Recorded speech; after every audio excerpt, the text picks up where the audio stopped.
Magandang araw po sa inyong lahat mga kababayan at eto nga mga karibyo natin na walang ebidensya. Aba, BP Sara panalo na. Yan mga kababayan, no?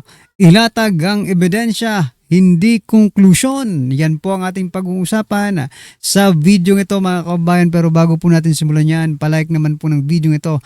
Malaking tulong po yan. Maraming salamat po at eto na nga mga kababayan. Simulan na po natin to. Said, merong allegation ng unexplained wealth pero wala naman pong nakasuporta ng mga documents para makita natin ano ba yung basis na naging aligasyon. Pangalawa po, again in impeachment, according to the case of Duterte versus House of Representatives, meron po tayong tinitingnan kung ano ba talaga ang impeachable offense. At yun po ay again, offenses or acts or omissions committed while the public officer is occupying the impeachable office and in relation to such office. That enough, Your Honors, is very clear under the decision. I'd like to start this discussion with a question that hopefully will allow our kababayans who are watching, listening, to understand the situation. Of course, I pose it also to the parties. If the government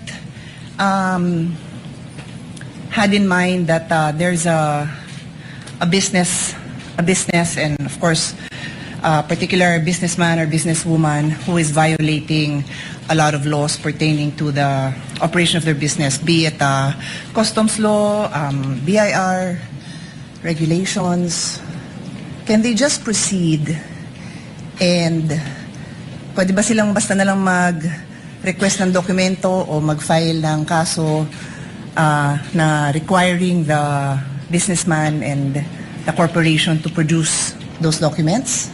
Pwede ba? So yun ang pag-isipan natin, no? Kasi yun ang tanong eh. Similarly, ginagawan ko lang ng ibang analogy para maintindihan mga kababayan natin. So this is the essence, dear colleagues, parties, of the principle of due process. This is ingrained in our Constitution. Totoo po na may karapatan ang gobyerno at obligasyon ng gobyernong patakbuhin ng maayos ang gobyerno, but it is always with due respect to the rights of every individual Filipino. That is the right to life, liberty, and property. So bago mo sagasaan yung right to life, liberty, and property, siguraduhin mo lang na may basihan ka. Yun lang naman ang sabi. So of course, ako, gusto ko talaga na maayos ang patakbo ng gobyerno para if somebody's life is also in danger, then government has to step up and prevent somebody's liberty. Kasi nga, sinasagasaan niya yung life and liberty ng ibang tao. So it's a balance. No? I think we can all agree it's a balance. So I want to go straight into a landmark case and I will ask both parties for their legal opinions on it. Kasi it is a legal proceeding. Pero gawin nyo lang simple para hindi masyado complicated para sa mga nakikinig sa atin. So in the landmark case of Stonehill versus Diokno, 1967 pa po to, karamihan ng mga lawyers hindi pa pinapanganak. The importance of due process was highlighted and the Supreme Court discussed 2 points. General warrants are void. Sabi ng Supreme Court, a warrant must be issued on probable cause for one specific offense and must particularly describe the thing being seized. So kailangan particular ang description dun sa warrant. Warrants that leave it to the discretion of the officer serving them to decide what to seize or general warrants are outlawed by the Constitution because they place the sanctity of the home and privacy at the mercy of prosecutors. So sinabi dito na kailangan specific. Take note warrant ito ha. Supina naman ang pinag-uusapan natin. Alam ko po yun. Pero I'm pointing it out kasi ang magiging tanong ko later on is kung relevant ito sa kaso. Okay? The other principle that was established in Stonehill versus Diokno was the exclusionary rule. Evidence obtained through an unconstitutional search is inadmissible for any purpose in any proceeding. Ito po yung tinatawag na the fruit of the poison tree. Pag nakuha mo yung information dun sa bawal na paraan, kung ano yung information mo, bawal ipakita yon. And this is where I need to get guidance from the presiding officer. If I'm allowed, I don't have to name names, to share the discussion that we had in caucus para lang mabanggit ko na ito yung mga provisions of law na napag-usapan. Am I allowed to do that? Would you like me to approach you please let me know because I will abide. Basically, because ang nangyari is we had our own discussion and I want to mention the provisions of law that we discussed. I don't have to mention names. The lady may proceed. Okay, thank you. So, tungkol dito sa exclusionary rule, ulitin ko, fruits of the poison tree, dun nga sa aming very open discussion, and I thank many of our colleagues who were I think we engaged in a fruitful discussion for some, not for all. I think yung iba talagang gustong makipag-debate at di-debate kasi gusto ko rin matuto, no? I think all of you will attest na I also wanted to learn from all of you kung anong perceptions nyo sa batas, kung ano din yung sinasabi ng mga abogado nyo. So dun sa fruits of the poison tree, sabi ko, kung yung pinanggalingan ng mga dokumento bawal na kunin ng basta-basta, then paano mo gagamitin? And meron kasing observation na lumabas na kasi yung documents na yon sa House. So nakita na ng publiko sa House. So sabi ko, pero if I will look at, and this is where I will pose the question to all of you, no? Medyo layered so pasensya na sa medyo complicated. Yung isang concern ng defense na nabasa ko is that hindi nag-allege ng ultimate facts. Hindi klaro kung ano yung naging kasalanan at hindi na-identify ng maayos itong facts na to that lead to a conclusion of law. So, wala daw yun. Later on, I will ask both parties again to also clarify that. But the point is, kung walang basihan yung paglabas ng ebidensya na yon, it is the fruit of the poison tree, then you cannot use it. So yun yung importante dito kasi I'm sure nakita nyo no sa korte, kahit sabihin nyo pong sa mga legal drama na na-throw out, the case is thrown out because na-violate ang due process. So that's the discussion I want to have. I want to hear both ha. Wala akong kinikilingan dito. I'm just explaining na yun yung argument ng defense na walang due process, kulang, at why prosecution would you say na nasusunod yung due process. And before I give the floor to the parties, yung sinabi kong kaso na Stonehill versus Diokno, very interestingly, involves the esteemed father of our colleague, Congressman Prosecutor Chel Diokno. In the case of Stonehill versus Diokno, the father of Congressman Diokno was the Secretary of Justice. And in this case, the government, through the Secretary and other prosecutors, suspected that Harry Stonehill and his associates and several corporations that they controlled were violating central bank laws, tariff and customs laws, Internal Revenue Code, and the Revised Penal Code. So nag-request sila ng issuance of search warrant. At ang gusto nilang tingnan is books of accounts, financial records, vouchers, receipts, ledgers, etc. and other documents showing all the business transactions. Stonehill and the other petitioners filed a petition before the Supreme Court arguing that the search warrants were general warrants because they did not particularly describe the things to be seized. So, general pa pala yun. Books of accounts, financial records, receipts, general pa pala yun. And the Supreme Court ruled that indeed, general warrants are void. Warrants must be based on probable cause.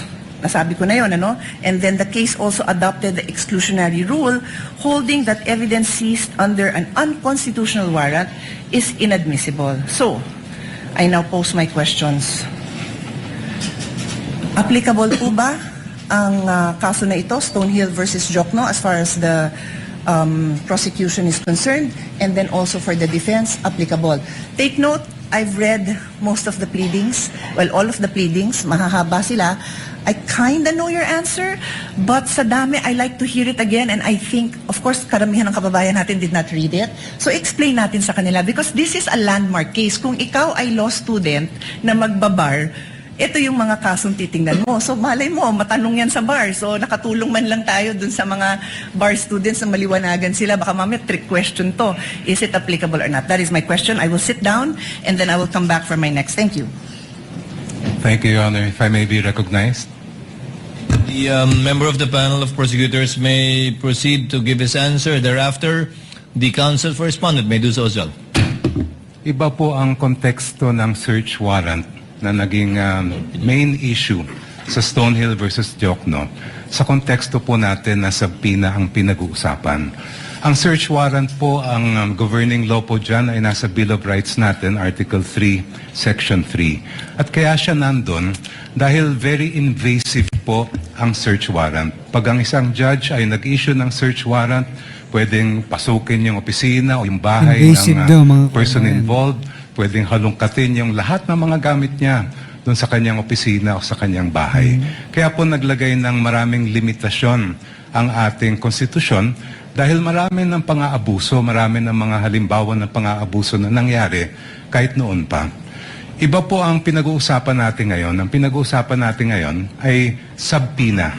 Hindi po ito license to enter an office or to search any place. Ito po ay mismong humihiling lang ng mga dokumentong nakasulat sa loob ng subpoena. Therefore, the contexts are very different. When we speak of a search warrant, I do agree there should be very specific limitations on how that warrant can be enforced. Pagdating naman po sa subpoena, meron din po yan, but that is not governed by the Constitution. It's governed by Rule 21 of the Rules of Civil Procedure, which basically provide that for a subpoena to be valid, it must be relevant and it must be definite. Ibig po sa relevance ay may kinalaman na may kaugnayan yan sa mga kailangan patunayan ng mga facts. At pagdating naman sa definiteness ay klaro kung anong mga iba't ibang dokumento ang hinihingi. In our case, we respectfully submit, Your Honors, that we have met both the standards of relevance and materiality. The BIR records, the bank records, and the records of the Anti-Money Laundering Council are relevant to the facts in issue pertaining to the charges of unexplained wealth. Hindi po natin malalaman kung talagang merong unexplained wealth ang Vice President kung hindi natin mabubuksan yung kanyang mga bank records, kung hindi rin natin makikita at mailalatag ang anti-money laundering at BIR records. So, ibig sabihin pala nito mga kaubayan, haka-haka lang nila na mayroong unexplained wealth ang ating Vice Presidente. Kasi wala naman po silang pinanghahawakang ebidensya or kahit na dokumento, di ba? A piece of document na magsasabi na mayroon nga talagang unexplained wealth ang ating Vice Presidente. Saka pa lang natin malalaman kung mayroon nga bang tinatagong yaman ang Vice Presidente kapag buksan daw yung BIR box na yan. Ano nga ang basihan kung bakit natin bubuksan yung BIR box na yan? Sabi nila, unexplained wealth. Nasaan yung mga ebidensya ninyo? So, conclusion nyo lang, no? Anybody can conclude, no, mga kauban. Kahit tayo, pwede tayo sabi, Marcos, meron yan ang unexplained wealth, no? So, pwede na ba nating buksan yung kanyang BIR box din? Mga kabayan, si Diokno, may unexplained wealth yan. Pwede na ba natin buksan din ang kay Diokno? Yung kay Luestro? Pag sinabi ng bayan, ng taong bayan na pag sinabi, we conclude na si Luestro based on the statement of the 18 ex-soldiers na nakatanggap si Luestro, for example, di ba? Pwede na po ba nating buksan ang kanyang BIR box din? Di ba? Ibig sabihin, what I'm trying to point out mga kabayan, conclusion lang po nila. Anybody can conclude, but not everybody can provide evidence mga kabayan na talagang meron ngang ganyang nangyayari. Diba? Kung ganyan palang bas yan, dapat unahin natin ang presidente. Kasi sila, mula noong mga bata pa sila hanggang ngayon mga kabayan, issue na po sa kanila ang unexplained wealth, ill-gotten wealth mga kabayan. Diba? Tapos dito kay BP Sara, ganyan-ganyan nilang. Po nila. And insofar as definiteness is concerned, we have specified the particular documents that we are requesting, and we have included as well an explanation of why those are important.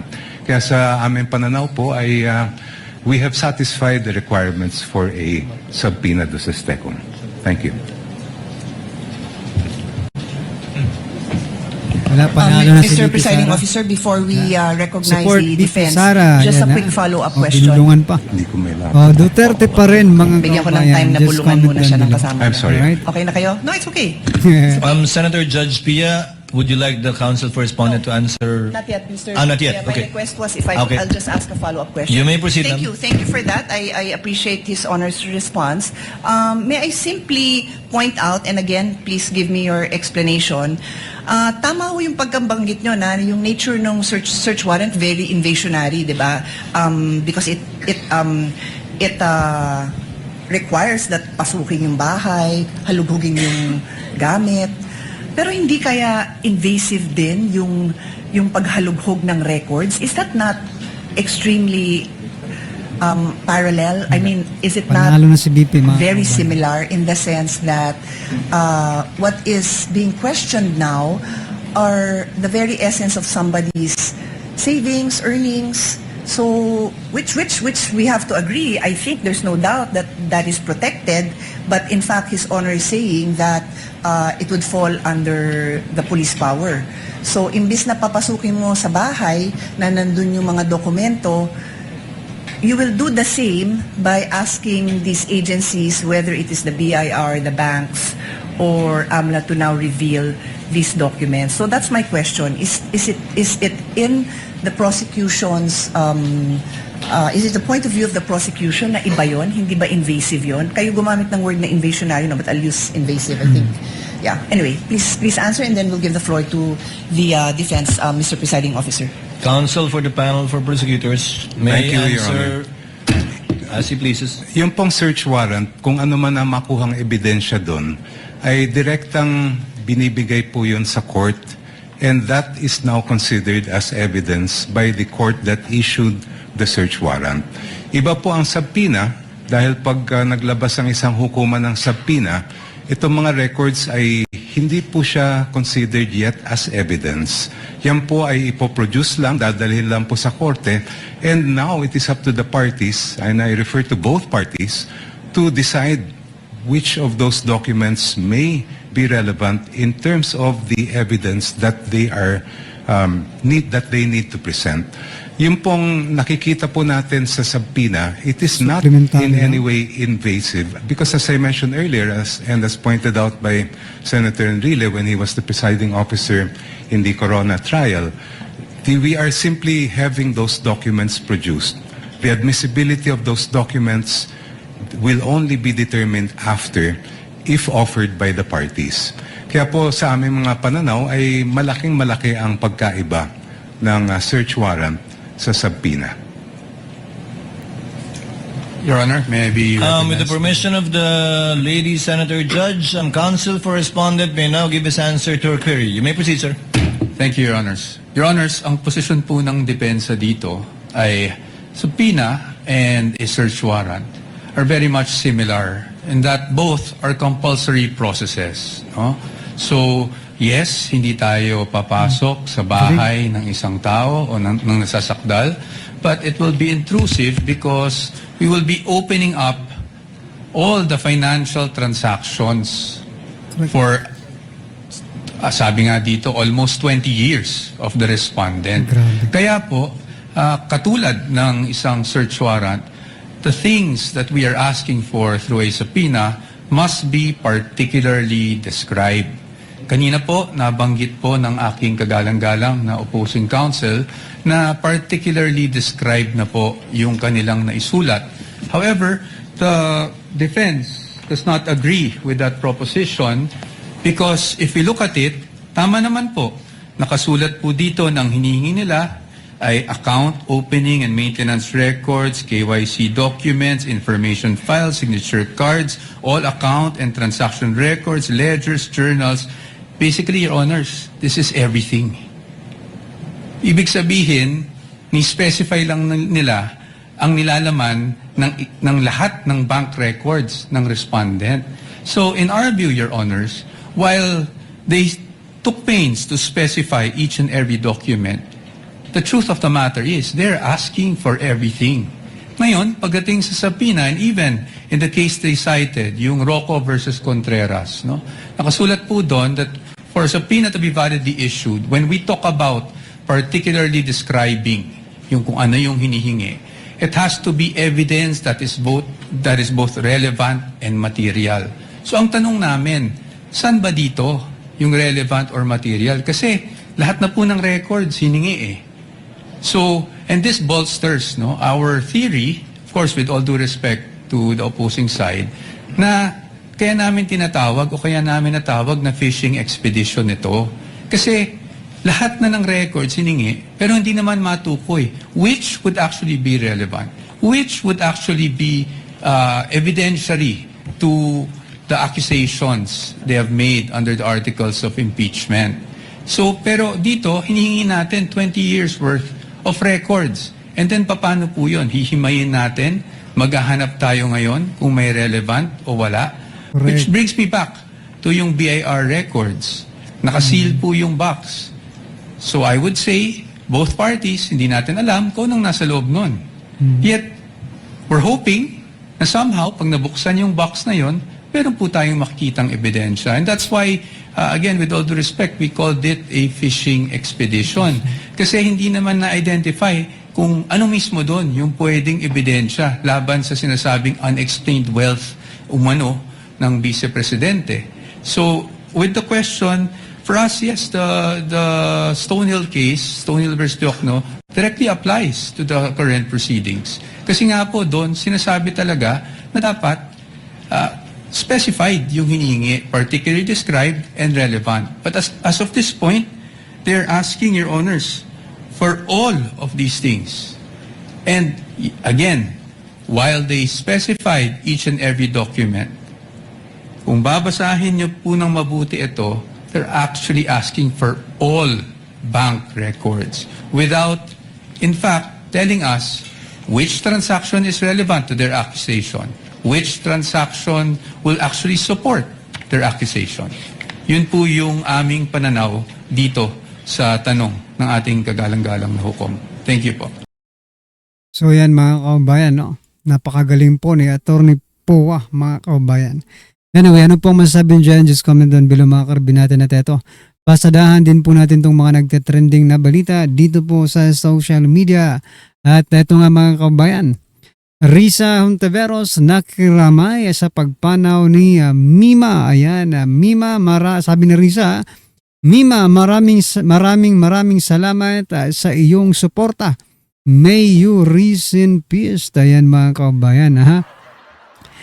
Simula sa Senator Judge to Senate Judge ng Binibining Pilipinas. Ngayon naman, dito naman po tayo sa pakikiramay ni Risa Hontiveros. Lahat na lang talaga sasawsawan ni Risa Hontiveros, mga kaubayan, no? Tatakbo po itong presidente, baka yun po ang gusto niyang ipahiwatig sa atin na siya po ay mabait at di ba, na tao. Alright? Pero ito kilala po natin si Risa Hontiveros na isang kritiko ng Duterte, ni former President Duterte, at ayaw na ayaw niya po na nagmumura si former President Duterte. Di ba? Ayaw na Risa Hontiveros siyang nagmumura si former President. Pero ito dito sa mga vlogs ni Mima Alicia, wala kayong maririnig kundi puro mura, mga kababayan. Pero sinusuportahan ni Risa Hontiveros. Ibig sabihin nito, mga kababayan, ang prinsipyo ni Risa Hontiveros na bawal magmura, ayaw niya sa palamura, ay nawala. Diba? Gustong-gusto mo pala ng palamura, Risa Hontiveros. Diba? Kung may kimi pa kayo. Diba? Huwag nang magpaligoy-ligoy pa, mga kababayan. Gusto mo rin ng palamura pag Duterte ang minumura. Diba? Pero, pag mga adiktos ang minumura ni former president, pag mga loko-loko ang minumura ni former President Duterte, galit na galit ka, Risa Hontiveros. Diba? Kasi nasasaktan ka kapag adik ang minumura. Diba? Pero pag Duterte ang minumura, ay nako, Risa Hontiveros, sobra ang saya. Alright, at eto nga mga kabayan, sabi po dito, dalaw muna, sayang gastos, aray ko. Another suspect is visiting. Aray ko, hindi naman siya. Siyempre nakirama yan, tao niya yan eh. O, sabi nga, supporter nga niya. Sabi ni Risa Kaplog, hala, ba't ang pangit niya sa kaba? O, baka nagpatodas sa'yo. Ha? Kami nagpatodas sa'yo. Tuta siguro yan ni Hontiveros. Ayan, bakit nga ba pumunta dyan si Risa Hontiveros, no? Epal na politiko ang tawag dyan, mga kaubayan. Alright, at ito pa nga mga kaubayan, pasadahan din po natin itong si Niwi. Itong si Representative Percy Sindanya. Sabi niya po dito mga kaubayan, Sindanya pinapalayas ang ambasador ng China. Aba, parang si Soto, Erwin Tulfo at si ano lang ito yung dating senador na si Pimentel, di ba? Gustong-gusto nila na persona non grata yung mga ambassador ng China. Sabi po dito ni Percy Sindanya, I call on the president to expel the Chinese ambassador to show that we do not tolerate such barbaric and uncivilized behavior. Aray ko po. Ito nga ang problema sa atin mga kabayan, no? Maganda lang sa feeling natin pag tayo yung gumagawa. Kasi, di ba si Tariela mga kabayan, ginawaan po ng anong tawag doon? Yung caricature, di ba? Yung presidente ng China. Nag-react yung China, mga kabayan. Di ba? Tapos sila naman yan ang gumawa ng AI. Caricature and AI parang the same lang yan, mga kabayan. Di ba? Tayo naman ang ininsulto ng China. At ngayon, paalisin. Ba? Wala tayong problema kung paalisin ninyo. But what I'm trying to point out, kaya nyo bang suportahan yung ekonomiya natin? Kaya nyo bang kaya nyo bang punan? Kung mawawala ang China sa ating ekonomiya, kaya nyo bang punan yun? Kaya nyo bang isolve yung problema kapag nawala yung China sa ating ekonomiya, mga kababayan? Whether we like it or not, mga karabin natin, mayaman ka man o mahirap, di ba? Sa pamamahay natin, there is always made in China. Di ba? Even, no? Sa panahon natin ngayon, e-commerce. What is the number one e-commerce country in the world? China, mga kababayan. Sila po ang supplier ng mga, I'm not promoting pero let me say this, mga kababayan. Sila po ang nagsusupply.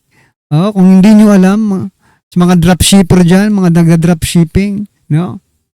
Nagsusupply dyan sa mga Shopee na pinang-order ninyo, sa mga TikTok na ino-order ninyo, sa mga Lazada na ino-order ninyo, sa mga parcel na dumadating sa bawat pinto ng inyong mga tahanan.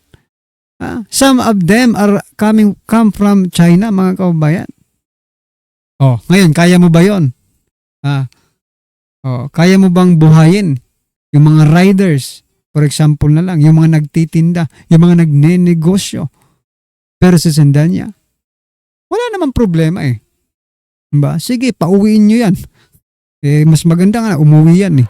Diba? Yung mga Chinese na yan. Pero, yung consequences ng gagawin ninyo, baka hindi nyo kayanin. Ngayon pa nga lang, bagsak ng ekonomiya natin. Paano pag nawala pa yan? For example lang, baka kasi hindi nag-iisip ang hinayupak na ito, hanggang salita lang, bago kayo magsalita, ay isipin nyo munang mabuti kung ano yung magiging resulta ng mga sinasabi ninyo. Baka hindi nyo kayanin. Yun lang ang masasabi ko dyan. Ito pong naging komento ng ating mga kabayan. Public officials should not speak and act impulsively as their action represent the Filipino people. Correct. Lahat po ng sinasabi ninyo may kinalaman po or may impact yan sa mga Pilipino. Nagsama-sama pa ang dalawang ngiwi. Ayan. Baklang may sungay. Wow ngiwi, ikaw may layas. Dalay, karag, smoke, ni malaka. Animal ka daw. Anyway, ano pong masasabi dyan mga kabayan? Just comment down below. At eto, pasadahan din po natin tong si, eto, talagang gustong-gusto nilang birahin niya yan si Senator Robin Padilla. Yan mga kabayan, no? Gibo, pinasisilip ang pahayag ni Senator Robin na siya umano ay komunista. Ayan na. Sabi po dito, the AFP probably should take note of that and, do its process accordingly. Yan, paiimbestigahan na, pinasisilip na si Senator Robin Padilla dahil sa umano ay pahayag niyang komunista, mga kababayan. So, ang naisip ko lang dito talagang ayaw nilang tigilan, no? Si Senator Robin Padilla at si Senator Cayetano. Ilang na lang kaya? Hindi ba nakakahiya ang gobyernong ito? Ha? Hindi ba nakakahiya ang gobyernong ito, mga kababayan? Lahat ng mga senador na against sa kanila ay pinagpaplanuhan nilang makulong, makasuhan, no? Ay grabe na ito, mga kababayan. For example lang, makulong si Senator Cayetano. Matapos makulong din si Senator Padilla. Sino na lang ang magiging wala na, di ba? The majority always win, mga kababayan. Kayong mga nasa majority na mga senador, ha? Hindi nyo pa ba ito napaghahalataan? Ha? Grabe na yung pamumulitika ng amo ninyo, ha? Ito pong sabi ng ating mga kababayan, sabi po dito, most sa mga kawatan naghari-harian, correct. Halungkat pamora, ayan, maleta gangster, ayan. Si Angel Locsin kaya, silipin nyo, sir, in fairness, correct, di ba? Yung kapatid ni Angel Locsin, may kapatid kasi yan di ba dati? Nung panahon ni former President Duterte, may kapatid po si Angel Locsin na talagang binibira ng ng taong bayan dahil nga po sa pagiging supporter ng makakaliwa. Alright? Sabi po dito, talagang uubusin mga kontra sa bangag admin, correct ha? Kabuang Senator Padilla na hinuon ipasilip unya kadaghang komunistang kauban nila. Kadakong binuang, sabi po dito ni Mark Rones, correct, no? Hindi na po ito makatotohanan at wala na itong kabuluhan, mga kababayan, itong pinaggagawa nila. Sapagkat tingnan nyo lantaran po yung mga makakaliwa dyan, no? Yung makabayan black nandyan, pero ang sisilipin nyo, si Senator Robin Padilla. Aray ko po, no? Ay nako. Anyway, ano po ang masasabi nyo dyan, mga kababayan? Just comment down below. At syempre, huwag pong kalimutang i-like ang video ito. Malaking tulong po yan. Maraming salamat po.